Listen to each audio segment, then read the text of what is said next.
حضرت بشر آفی رحمت اللہ علیہ سے سارا زمانہ پیار کرتا تھا۔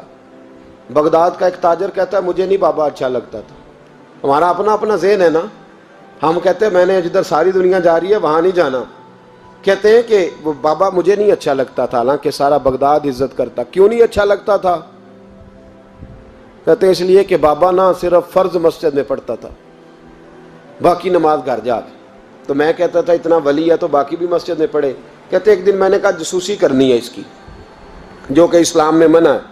کہتے حضرت بشر آفی رحمۃ اللہ علیہ نے جمعے کے فرض پڑھے، فرض پڑھ کے نکل گئے دوڑ کے۔ فرماتے ہیں میں پیچھے ہو گیا، میں نے کہا میں نے سنتیں چھوڑ دی ہیں پر اس کا پتہ کرنا ہے، سنت نفل بعد میں پڑھوں گا۔ کہتے ہیں حضرت بشر آفی جلدی سے نا ایک کباب والی دکان پہ گئے، وہاں سے کباب خریدے، اور میں نے کہا بوڑھے کی عمر دیکھو اور اس کے ذائقے دیکھو، اس عمر میں بھی کباب کھائے گا۔ اوئے ہوئے، مولوی کو روٹی نے ستایا تھا اس لیے سنت اور نفل چھوڑ آیا ہے۔ کہتے ہیں تھوڑا سا وہ آگے بڑھے تو نان بھائی کی دکان سے نا نان خریدے۔ میں نے کہا دیکھو یار، دیکھو اس کے ذائقے، گرم نان کھائے گا۔ بہت سارے لوگ بغداد میں رات کی روٹی کھاتے پر یہ گرم کھاتا ہے۔ کہتے ہیں حضرت وہ نان اور کباب لے کے نا جنگل کی طرف مڑے تو میرے دل میں خیال آیا یار بڑا ہی اس آدمی کا عجیب ذہن ہے، یہ اب سبزے پہ بیٹھ کے یہاں موج کرے گا، کھائے پیے گا، اور سنت نفل چھوڑ دی، اللہ ہزاروں مرید ہیں۔ کہتے ہیں حضرت جنگل میں داخل ہوئے، تھوڑا سا سفر کیا تو کچی آبادی آ گئی۔ کچی آبادی، ایک کچے مکان کی ٹوٹا ہوا دروازہ، باہر سے کنڈی لگی۔ بغداد کے ننگے پاؤں چلنے والے ہزاروں مریدوں کے اس پیر نے کنڈی کھولی، اندر گئے، ایک فالج زدہ بابا جی بیٹھے۔ کہتے ہیں حضرت بشر آفی نے اپنی پگڑی کھولی اور اس آدمی کے منہ سے پانی نکل رہا تھا، رال ٹپک رہی تھی۔ کہتے ہیں پہلے اپنی پگڑی سے منہ صاف کیا، پھر پیالے سے پانی ڈال کے منہ دھویا، پھر حضرت اس کے ٹانگوں پہ کپڑا ڈال کے روٹی کا لقمہ توڑ کے اس کے منہ میں ڈال کے کہنے لگے بابا ناراض نہ ہونا، جمعے والے دن مجھے دیر ہو جاتی ہے، ابھی تو میں نے سنت اور نفل بھی پڑھنے ہیں، ناراض نہ ہونا، مجھے دیر ہو جاتی ہے۔ کہتے ہیں وہ بابا رو پڑا اور کہنے لگا بشر یار 14 سال ہو گئے تو روز آتا ہے، 14 سال، یہ 1 صدی کا قصہ ہے، 2-4 برس کی بات نہیں، 14 سال سے تو روز آتا ہے، میں پتہ نہیں کب تک لاش بنے پڑا رہوں گا، تو کب تک آئے گا؟ حضرت بشر آفی نے بابے کے آنسو پوچھ کے کہا بابا فکر نہ کر، آج کے بعد یہ جملہ نہ کہنا کہ تو میرے لیے بوجھ ہے۔ فرمایا لوگ سمجھتے ہیں کہ میں نے عبادت کر کے مقام پایا ہے، لوگ سمجھتے ہیں میں نوافل زیادہ پڑھتا ہوں، دنیا جانتی ہے کہ میری رات کی تسبیح زیادہ مضبوط ہے، پر میں ان میں سے کوئی بات بھی نہیں، میں تو تیری نوکری کرتا ہوں تو اللہ نے میری عزتوں میں اضافہ فرما دیا ہے۔ سوچ ہی صاف نہیں، نظریہ ہی ٹھیک نہیں، فکر ہی ٹھیک نہیں۔ اسلام نظریے کا مذہب ہے، سوچ کا۔ مسند امام احمد بن حنبل کی حدیث سنی، حضرت انس بن مالک فرماتے ہیں جب انسان نے روزہ رکھا ہوتا ہے نا تو روح ویسے ہی پاک ہوتی ہے اس کی۔ میں نے یہ سوچا کہ کچھ باتیں ایسی کی جائیں جس سے تھوڑی سی سوچیں بھی تبدیل ہوں، کچھ سوچوں کا وضو، سوچوں کا غسل، افکار و نظریات کی بھی بات ہو۔ ہم سمجھتے ہیں کہ شاید کثرت عبادت اصل ہے۔ اقبال کہتے ہیں یہ ذکر نیم شبی، یہ مراقبے، یہ سرور، تیری خودی کے اگر نگہباں نہیں تو پھر کچھ بھی نہیں ہے، تیری خودی کے اگر، اور پھر عام چیز نہیں کہا یہ ذکر نیم شبی، سویرے سحری کا ذکر، یہ مراقبہ، یہ جو تو گھنٹوں اللہ کی یاد میں بیٹھا رہتا، یہ سرور، کہتے بے کیف عبادت نہیں، سرور والی، یہ ذکر نیم شبی، یہ مراقبے، یہ سرور، تیری خودی کے اگر نگہباں نہیں، اگر تیرے نظریے کو نہیں بدل سکے، تیری سوچ نہیں بدل سکے، تیرا ایمان مضبوط نہیں کر سکے، تیری خودی کے اگر نگہباں نہیں تو پھر کچھ بھی نہیں۔ اور خرد نے کہہ بھی دیا لا الہ الا اللہ تو کیا حاصل؟ دل و نگاہ، دل و نگاہ، دل و نگاہ اگر مسلمان نہیں تو پھر کچھ بھی نہیں، دل و نگاہ۔ اقبال کہتے ہیں ایک دل کا کلمہ پڑھ، دوسرا نظر کا کلمہ پڑھ، ان پہ پابندی لگا۔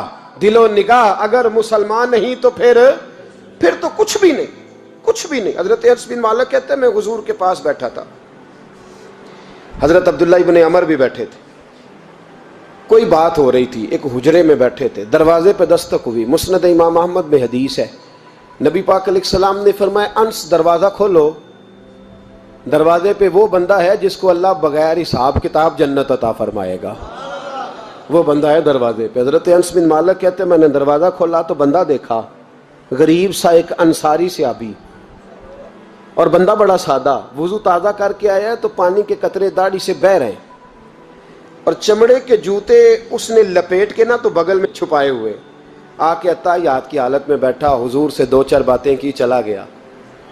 ہم اس کا رنگ دیکھتے رہے اور مصطفیٰ کا کرم دیکھتے رہے۔ اس کو حضور نے جنتی کہا ہے۔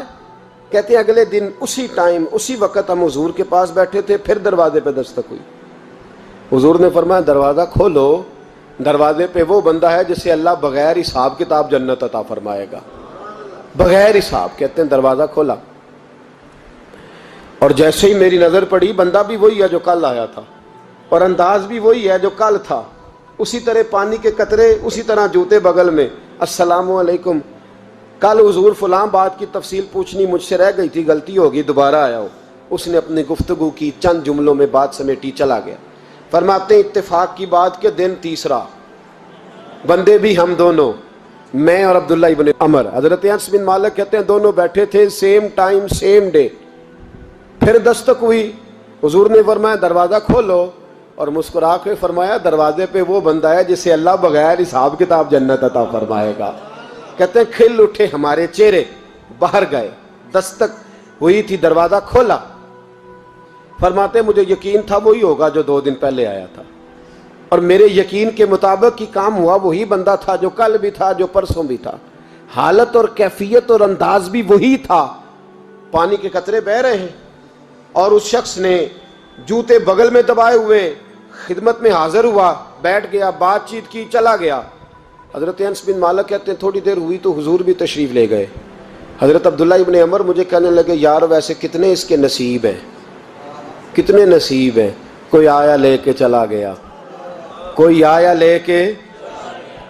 لے کے چلا گیا، کوئی عمر بھر بھی نہ پا سکا، میرے مولا تجھ سے گلہ نہیں، یہ تو اپنا اپنا نصیب ہے، یہ تو اپنا اپنا، اور نہ کسی کے حال پہ طنز کر، نہ کسی کے غم کا مذاق اڑا، وہ جسے چاہیں جیسے نواز دے، یہ مزاج لطف رسول ہے صلی اللہ تعالی علیہ وسلم۔ کہتے ہیں ہم لوگ گفتگو کرنے لگے، عبداللہ ابن عمر مجھ سے کہنے لگے یار ویسے پتہ کرنا چاہیے یہ کون سا عمل کرتا ہے، پتہ کرنا، جیسے ہم نہیں پتہ کرتے کہ یہ بندہ بڑا چمک گیا، پتہ کرو کون سا کاروبار کرتا ہے، ذرا اس کی جاسوسی تو کرو۔ اور بندے بھی بڑے سمجھدار ہیں، وہ سائیڈ بزنس نہیں بتاتے، وہ کہتے ہیں وہ جو میرا علیحدہ ہے وہ نہیں بتانا، کہیں یہ نہ شروع کر لے۔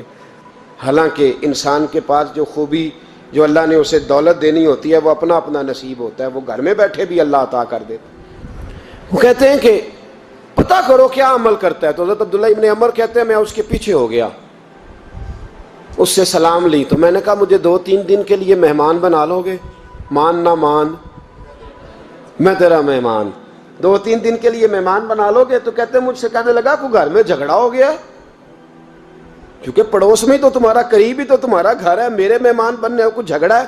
تو میں نے کہا چلو ایسے ہی سمجھ لو، پر مجھے مہمان بنا لو۔ کہتے ہیں میں 3 دن اور 3 راتیں اس شخص کے ساتھ رہا، وہ کتنا صدقہ کرتا ہے میں نوٹ کرتا رہا، نماز کتنی پڑھتا ہے، اس کا کیا، میں چاہتا تھا کہ وہ عمل مجھے ملے، اس کی برکت سے مصطفیٰ نے اسے 3 مرتبہ جنتی فرمایا ہے، تاکہ وہ کیفیات مجھے بھی ملیں۔ حضرت عبداللہ ابن عمر کہتے ہیں کہ میں نے کوئی خاص چیز نہیں دیکھی، وہ عشاء پڑھتا تو فجر تک بستر پہ کروٹیں لیتا، اور میں الحمدللہ اٹھ کے تہجد بھی پڑھتا، نوافل بھی پڑھتا۔ کہتے ہیں وہ 1 سپارہ پڑھتا، میں 3 پڑھتا۔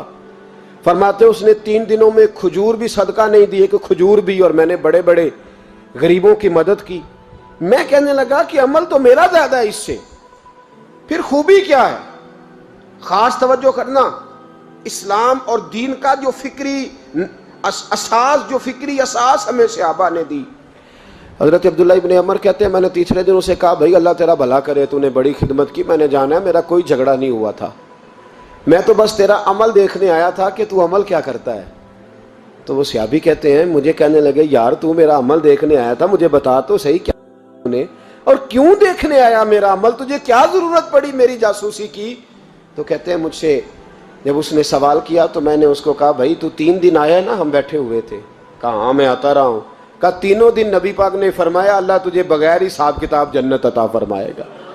تو میں چاہتا تھا کہ میں ذرا جاسوسی کروں، ذرا دیکھوں، کھوج لگاؤں کون سا ایسا عمل ہے، آپ بھی ذرا دھیان دیجئے گا، کون سا ایسا عمل ہے، حالانکہ تو عشاء پڑھتا ہے اور اٹھ کے فجر پڑھتا ہے، میں تہجد بھی پڑھتا ہوں، تیرا سپارہ 1 ہے میرے 3 ہے، کون سا ایسا عمل ہے جس کے سبب تجھے جنت ملے گی؟ کہتے ہیں وہ صحابی کہنے لگے یار کوئی ایسا عمل نہیں، کوئی شے نہیں، میں اس قابل ہی نہیں، من نانم کے من دانم، جو میں ہوں مجھے پتا ہے۔ کہا پھر کوئی بات تو ہوگی، تیری مہربانی بتا دے، میں نے 3 دن 3 راتیں محنت کی ہیں، بتا دے۔ کہتے ہیں وہ کہنے لگے اگر تجھے بتاؤں نا تو پھر سن، میں جب رات کو سوتا ہوں تو اپنے دل پہ نظر ڈالتا ہوں، اور سویرے جب اٹھتا ہوں تو پھر اپنے دل پہ نظر ڈالتا ہوں، موبائل پہ نہیں، کنجی پہ نہیں کہ چابیاں کدھر ہیں، بٹوے پہ نہیں، میں رات کو سوتے ہوئے بھی اپنے دل پہ نظر ڈالتا ہوں، سویرے اٹھتے ہوئے بھی میں سب سے پہلے اپنے دل پہ نظر ڈالتا ہوں۔ فرماتے ہیں الحمدللہ میرے دل میں کسی کا حسد نہیں ہے، کسی کے بارے میں کوئی کینہ نہیں ہے، کوئی کسی کے بارے میں میل نہیں، میں اللہ کے ہر بندے کے بارے میں سوچ، نظریہ، فکر اچھی رکھتا ہوں۔ اور فرمایا میں تیرے بارے میں بھی عبداللہ یہی سوچتا ہوں کہ تو مجھ سے زیادہ نیک ہے۔ الحمدللہ اس وقت بھی میرا ذہن یہ ہے کہ انس بن مالک مجھ سے زیادہ پرہیزگار ہے، اس وقت بھی میری سوچ یہ ہے کہ محبوب کے سب صحابہ میں سب سے کمزور میں ہی ہوں۔